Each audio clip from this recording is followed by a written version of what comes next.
Mic check. Looks good. Cool. Hi. Just checking in for a little dev blog update here. Today I am adding some flight paths for the game because I think I have this level down here. You can kind of see the it's pretty much been linear up until this point where you're just flying through. All these squigglies are the flight paths implemented for the AI. But I realized I could generalize a little bit more, and so I've made the flight path a kind of a lower level thing that anything could attach to, and then I have additional like a different component to explain to the thing that's moving along the path how to move along it. So that's going to allow me to do maybe some diverging paths for the user. It may be what the AI uses, but in the end, the AI might just be.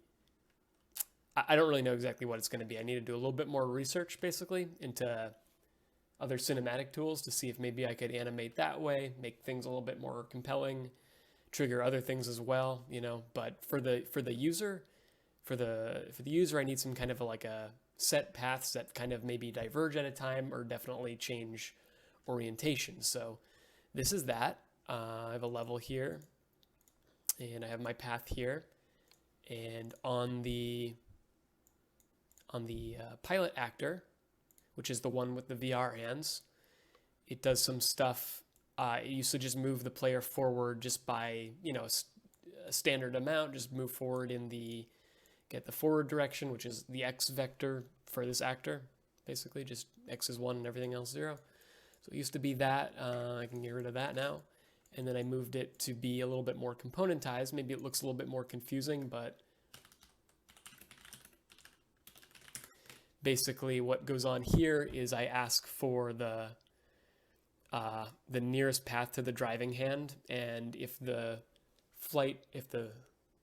movement component, the spline movement component, already has a spline it's following, then set the next path to be the next nearest one. But if it's, if it doesn't even have a path at all, then let's just assign it to the one that's the nearest to it, basically. So that's like pretty simple. This part's been done in Blueprint code because it's been so, combined them somehow. Oh my lord. I don't like doing blueprints a ton. I mean, it's very good for quick stuff, but I just get very crazy about adjusting. Whereas code, I kind of know how that should look. I did decide to do the movement component here and the spline itself in C++ because I thought it would be a little bit easier.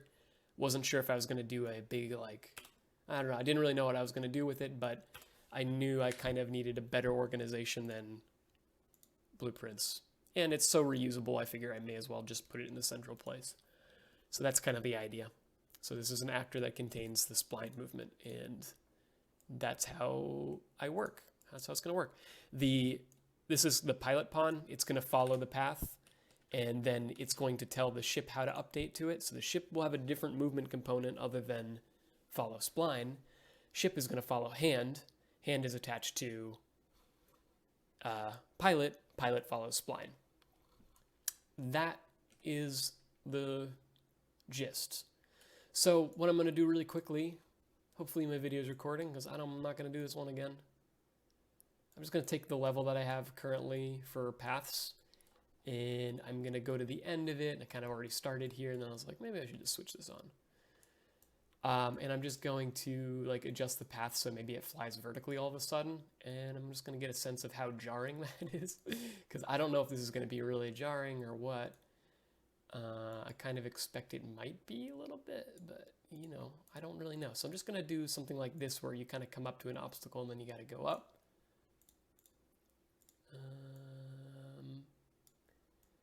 It seems pretty far. I mean, that'll ramp up and then you're going up. That seems good. So it's maybe you're coming here and you're going out here, another platform, and then I'll drag out another platform and rotate that one. Sometimes I wish Unreal had all the Blender shortcuts. It's much easier. Okay, that's good enough for now. So I'm just looking at the side view here. You can see it over here. So it's yeah, I should kind of remember the path kind of represents the feet. It's not currently there, but okay, so that should be something. I don't like how it curves up at the top though. That's unnecessary. It's an unnecessary movement.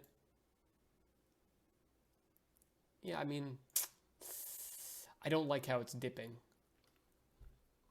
Maybe if I reduce the power of this curve, I don't want it to go over, I want it to ease in.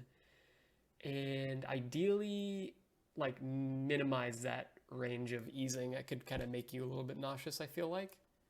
I think it just flipped around. Wow, that's annoying. Why did it do that? I think it just reoriented itself. All right, so this is not the most easiest thing to use, but it's okay. I'm just worried it's trying to flip upside down right there. Maybe if I just take the easing curve. No, maybe I'll grab this one, bring it down. I just don't want it to be so powerful. Same with this one. Maybe that's the problem. Yeah, that's a problem. Okay. It's just like I don't, since my scale is kind of already small, these things get to pretty extreme. But I'm still kind of figuring out how this spline thing is going to work. All right, so that's that. And now I'm flying vertically, I guess. And I don't know, I should probably drag out some geometry so it's like, so I have some like frame of reference of movement. That makes sense, right? Maybe so. I'm just gonna, I don't know. I don't really want to spend a lot of time on that right now. Maybe I'll put some turrets on it. Everyone loves turrets. I wish I had a way of like orienting the surface. Maybe I could do that actually. I could do that as a component. That might be good. So I don't have to fiddle around. You just snap it right on there. Yeah, it's a good idea. It's a good idea for another time. Oh man, that's hard to do. Was that 90? I hope so. So I can't use end anymore to snap because that snaps it to the ground. Damn. So I really maybe do need a snapping component. Or something like that. Probably should have done that all in one time, but okay, that's good. That's totally fine. Okay. So I'm gonna play the level. I've been having some mic issues, so I'm using like a tethered mic here. We'll see how it goes. Whoa, too small, huh? What? My advanced settings. About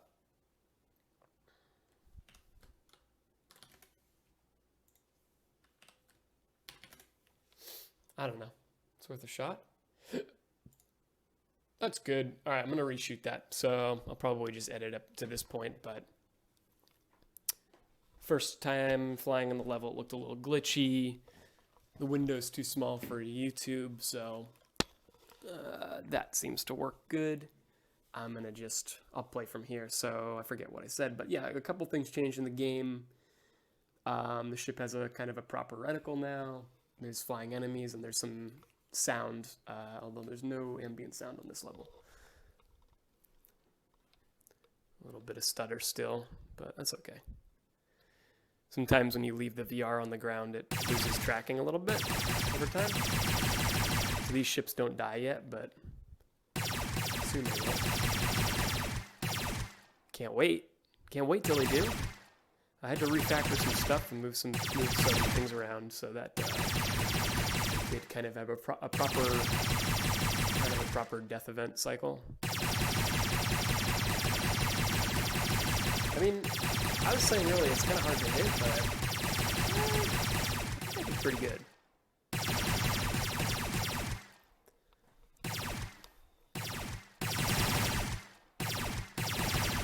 Whoa, forgot about it. This part's nearly impossible. I think I made their curve a little too tight. But who knows? You know, maybe if they were actually good health.